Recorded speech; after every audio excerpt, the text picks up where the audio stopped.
Komentator atas nama Cublak Suweng 41 menuliskan, intinya Mas, sebarkan saja aliran sampean dengan segala kebaikannya, gak usah senggol-senggol agama, garis miring Tuhan orang. Saat Anda menyenggol-nyenggol keyakinan orang lain, apalagi untuk membanding-bandingkan, gak usah senggol-senggol Islam, Hindu, Buddha, Kristen. Anda yakin dengan keyakinan Anda, tapi jangan bawa-bawa keyakinan orang lain. Anda mengklaim kebenaran. Kebenaran menurut siapa? Pokoknya berkhotbahlah dalam pagar keyakinan Anda. Jangan mengelak ketika orang-orang tersenggol. Shalom. Sampurasun. Rahayu Sagung Dumadi semuanya. Salam sejahtera, salam kebajikan. Oke teman-teman, without wasting time ya, kita langsung aja tanggapi ya. Jadi ceritanya di video yang kemarin, yaitu yang ini. Oh ya, yang teman-teman belum mampir atau belum melihat, nanti jangan lupa mampir ke video yang kemarin ya teman-teman. Nah, di video yang kemarin itu ada komentar dari pemilik akun atas nama Cublak Suweng 41. Nah, jadi video kali ini saya ucapkan terima kasih banyak buat Mas Bro pemilik Cublak Suweng ya, atau akun atas nama Cublak Suweng. Karena video ini spesial untuk Anda dan teristimewa untuk seluruh warga Nusantara. Asik. Oke teman-teman, langsung aja ya kita tanggapi sedikit ya. Demikian komentarnya tadi. Intinya Mas, sebarkan saja aliran sampean dengan segala kebaikannya. Loh, Mas Bro Cublak Suweng, Anda gagal paham, salah paham.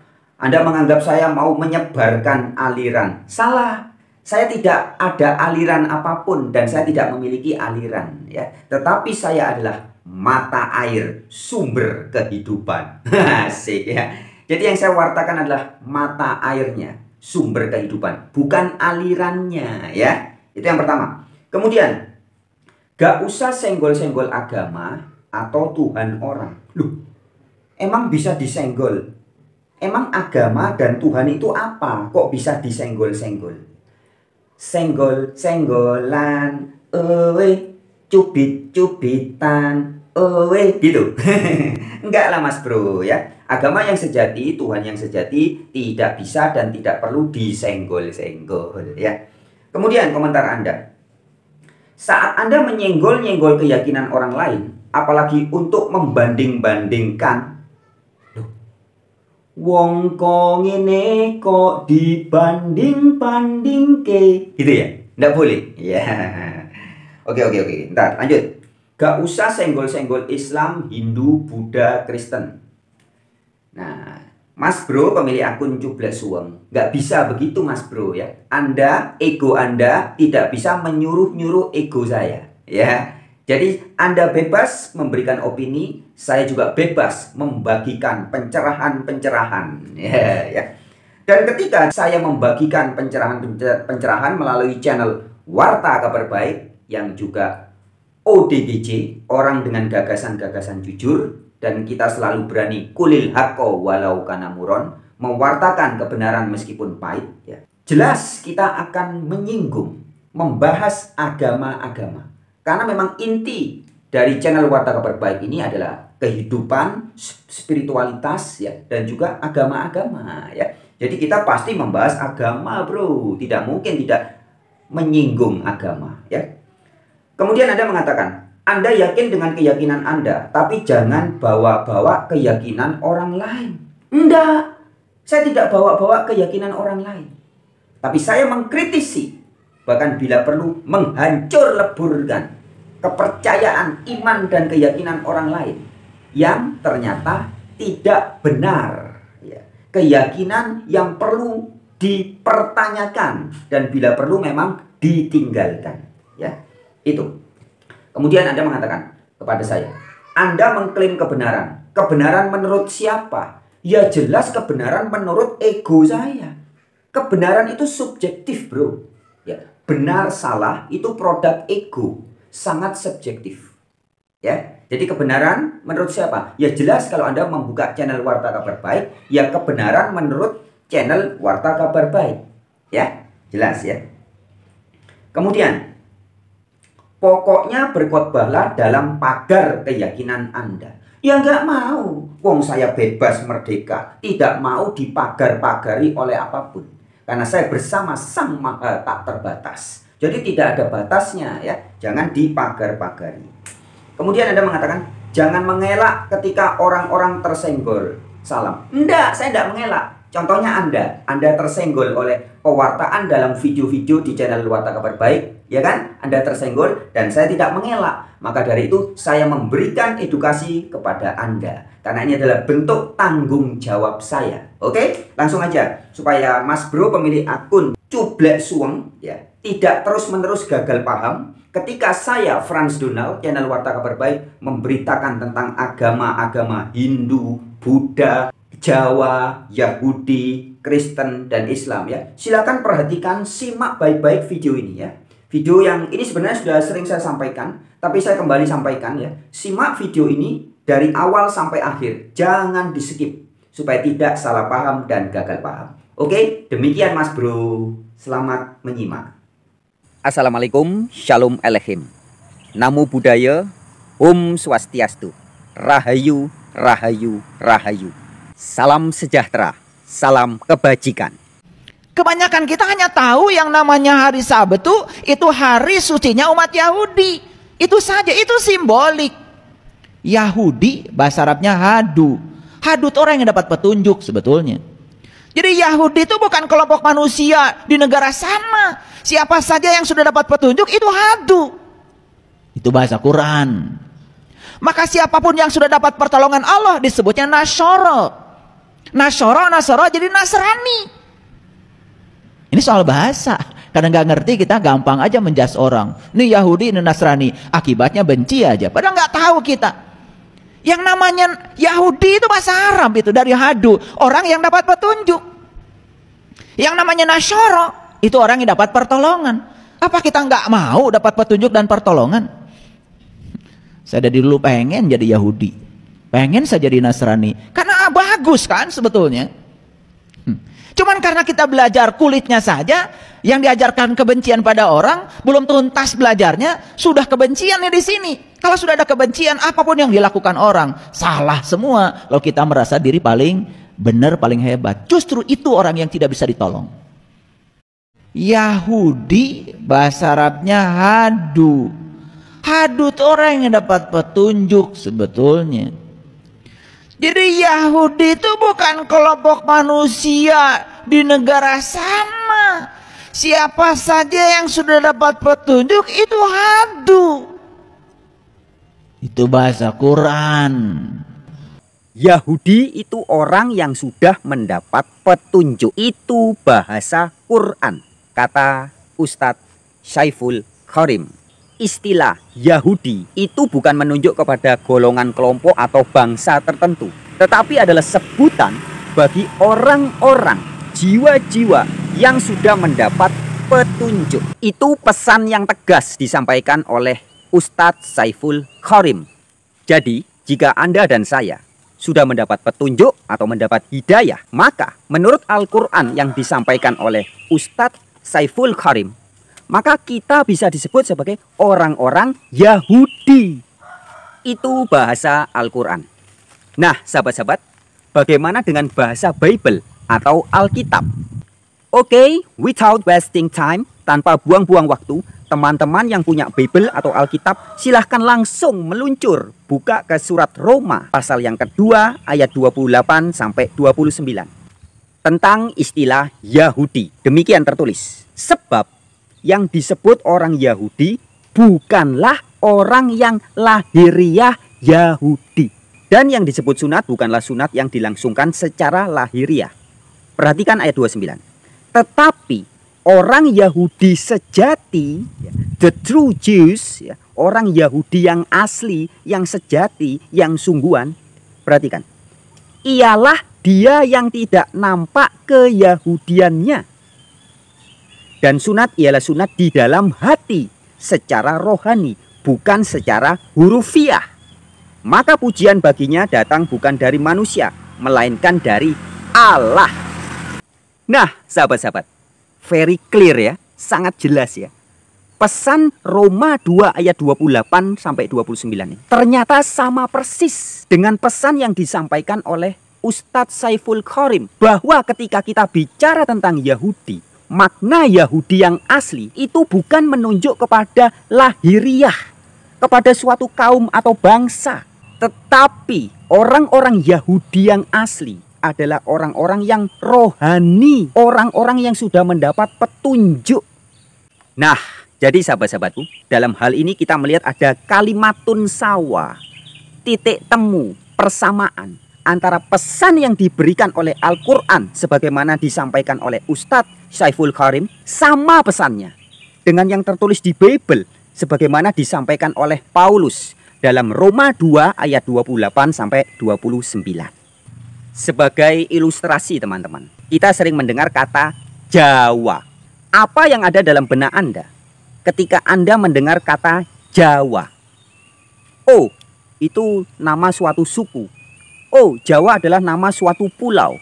Oh, Jawa adalah nama suatu kelompok. Atau apapun yang ada dalam pikiran Anda. Tetapi, sadarkah Anda bahwa sebenarnya makna dari kata Jawa itu jauh daripada sekedar nama pulau, nama bangsa, nama suku, nama bahasa. Sebab arti dari kata Jawa itu sebenarnya adalah sebutan bagi orang-orang yang sudah mendapat pencerahan jiwa. Maka disebut sebagai wong sing wis Jawa atau manusia yang sudah Jawa. Orang bisa disebut Jawa adalah orang-orang atau jiwa-jiwa yang sudah sungguh-sungguh memahami sangkan paraning dumadi. Dari mana dirinya berasal, untuk apa dirinya hadir di muka bumi ini, dan kemana dia akan kembali. Itulah orang-orang yang sudah Jawa. So, whatever your nations, whoever you are, apapun suku bangsa Anda, siapapun diri Anda, are you Europe? Are you American? Are you Arabic? Are you Asian? Are you Australian? African? Whoever you are, whatever you are, if you already understand well and got consciousness, jika Anda sudah betul-betul memahami dan menyadari siapa dan apa hakikat diri Anda, mau Anda orang Amerika, Eropa, Asia, Afrika, Australia, orang Arab, siapapun Anda, kalau Anda sudah betul-betul paham sangkan paraning dumadi, sudah ngerti jati diri Anda, maka Anda adalah Jawa. Kita adalah Yahudi jika kita termasuk orang yang sudah mendapat petunjuk. Kita adalah Jawa jika kita termasuk orang-orang yang sudah tercerahkan. Nah, sahabat-sahabatku, orang-orang yang sudah Yahudi alias mendapat petunjuk, atau sudah Jawa alias sudah ngerti tujuan hidupnya, hakikat jati dirinya untuk apa, inilah juga yang disebut sebagai orang Hindu Dharma. Hindu Dharma itu bukan merek agama. Hindu Dharma adalah perjalanan hidup seorang manusia yang sudah mengerti Dharma. Ya, jadi kalau orang sudah Yahudi atau sudah Jawa, dia juga pasti sudah menjadi pelaku Hindu Dharma. Hindu itu adalah ajaran kehidupan. Dharma itu adalah panggilan jiwa. Atau dengan bahasa lainnya, orang yang menjalani sunatullah. Ya, jadi misalkan kalau bakat Anda dari kecil memang suka musik, kemudian Anda menjadi pemain musik, menjadi penyanyi, itu artinya Anda sedang melakukan dharma, panggilan jiwa Anda. Anda menjalani hidup Anda, menjalani Hindu, kehinduan Anda, melakoni dharma. Itulah pelaku Hindu Dharma. Nah, orang-orang yang sudah Hindu, yang sudah Jawa, yang sudah Yahudi, ini juga bisa disebut dalam bahasa Arab orang-orang yang sudah berserah diri alias aslima atau Islam. Jika bakat Anda dari kecil suka masak, kemudian Anda menjadi seorang chef, itu Anda sedang melakukan dharma. Jika panggilan jiwa Anda dari kecil Anda suka menolong orang, membantu orang, kemudian Anda terlibat dalam hal-hal yang sosial, misalkan jadi perawat, jadi dokter, jadi pekerjaan-pekerjaan yang menolong masyarakat, itu Anda juga melakukan dharma. Anda sedang menjadi Yahudi. Anda sedang menjadi Jawa, Anda juga sedang menjadi Islam alias berserah diri. Hanya orang-orang yang sudah betul-betul Islam atau berserah diri yang bisa melakoni hidup sesuai dengan panggilan jiwanya. Jadi ibaratnya burung. Burung itu Islam. Dia tidak ingin berenang seperti ikan. Ikan, dia itu Islam. Ikan tidak ingin terbang seperti burung. Tapi masing-masing akan melakukan sesuai dengan sunatullah. Itulah Hindu, itulah Islam, itulah Jawa, itulah Yahudi. Dan itulah juga yang bisa disebut sebagai Buddha atau orang yang sudah tercerahkan. Ya, Buddha itu artinya orang yang sudah tercerahkan. Nah, Jawa artinya juga orang-orang yang sudah tercerahkan. Yahudi juga artinya orang-orang yang sudah mendapat petunjuk, sudah tercerahkan. Begitupun dengan Aslima atau Islam adalah orang-orang yang berserah diri. Mengapa dia bisa berserah diri? Karena sudah Buddha alias sudah tercerahkan. Sahabat-sahabatku, sebagaimana Hindu yang asli bukan merek agama, Islam yang sejati juga bukan merek agama, Yahudi yang sejati juga bukan merek agama, Kristen yang sejati juga bukan merek agama, Jawa yang sejati juga bukan merek suatu pulau atau kelompok tertentu saja. Nah, demikian juga dengan Buddha. Buddha yang sejati bukan merek agama. Izinkan dengan segala hormat pada kesempatan ini saya juga menegaskan bahwa menjadi Buddha yang asli itu bukan berarti Anda harus kepalanya pelontos, gundul, hanya boleh pakai baju tertentu ya, seperti Mbah Dalai Lama dan kawan-kawannya ya, seperti biksu-biksu yang suka bertapa, menyendiri, pakai baju khusus, kepala harus gundul, tidak boleh pakai celana jin, tidak boleh pakai jaket kulit, tidak boleh punya istri, tidak boleh memegang uang, tidak boleh begini, tidak boleh begitu. Bukan, teman-teman. Sesungguhnya Buddha yang sejati adalah orang-orang yang sudah betul-betul tercerahkan, yang sudah tidak ada lagi kemelekatan terhadap apapun. Dia sudah menjalani hidupnya secara dharma. Dia sudah ngerti sangkan paraning dumadi, sudah menjadi Jawa, sudah selalu mendapat petunjuk alias menjadi Yahudi, selalu berpasrah diri alias Islam. Itulah Buddha yang sejati. Sehingga seorang Buddha yang sejati, dia tidak lagi melekat.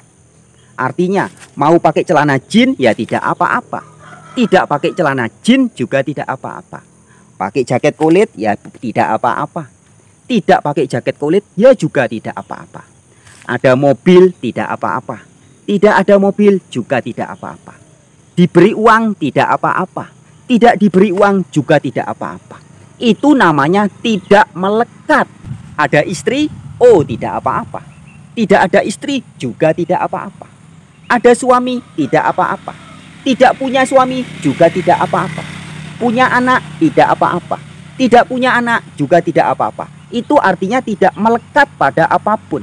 Tetapi kalau Anda, saya harus tidak punya suami, saya harus tidak punya istri, rambut saya harus gondol, saya harus tidak pakai baju kulit, saya tidak boleh pakai baju dari kain jin.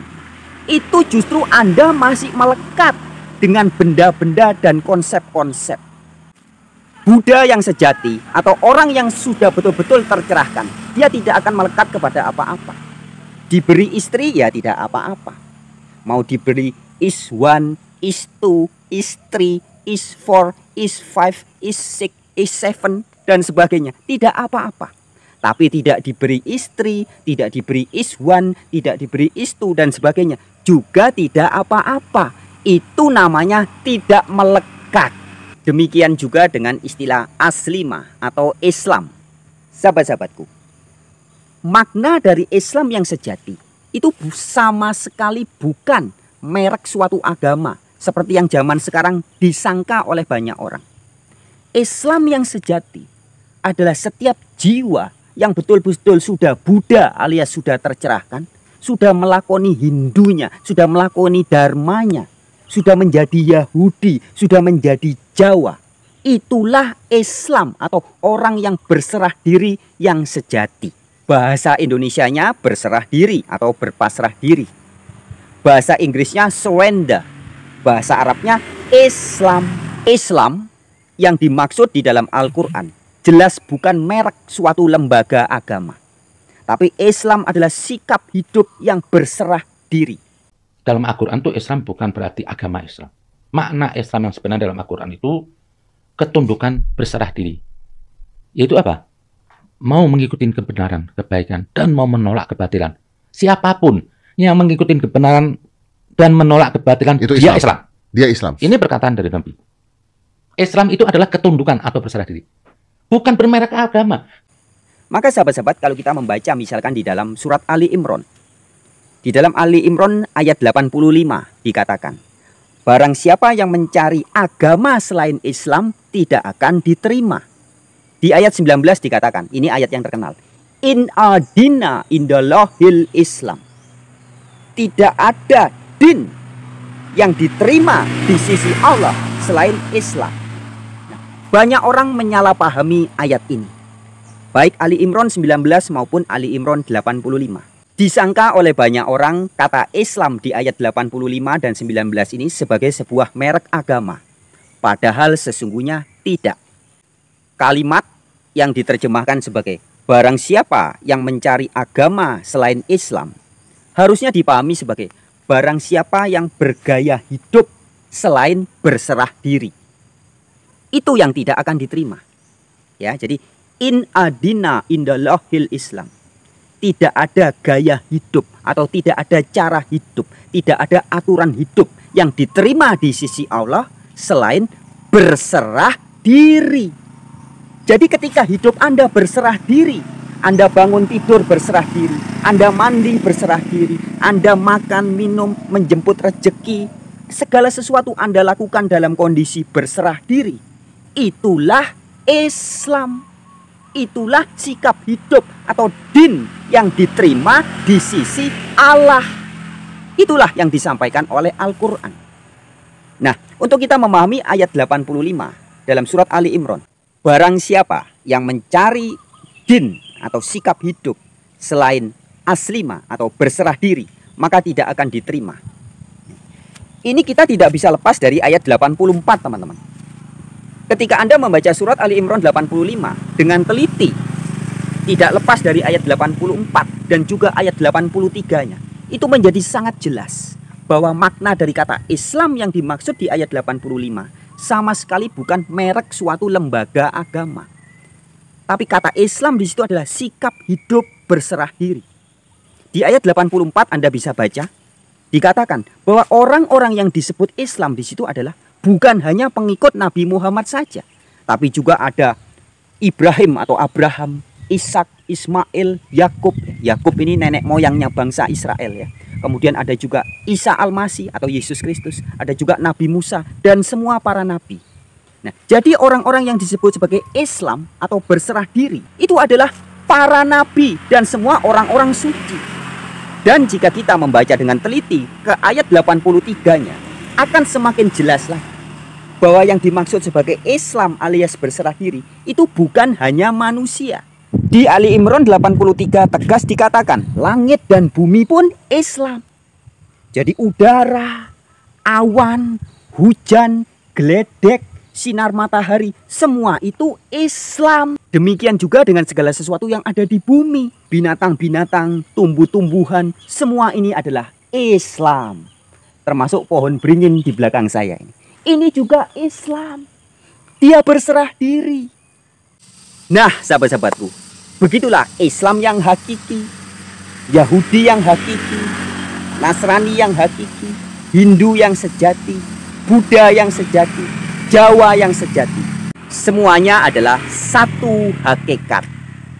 Yahudi, Jawa, Hindu, pelaku dharma ya, Buddha, Nasrani atau Kristen, Islam, semua adalah satu hakikat.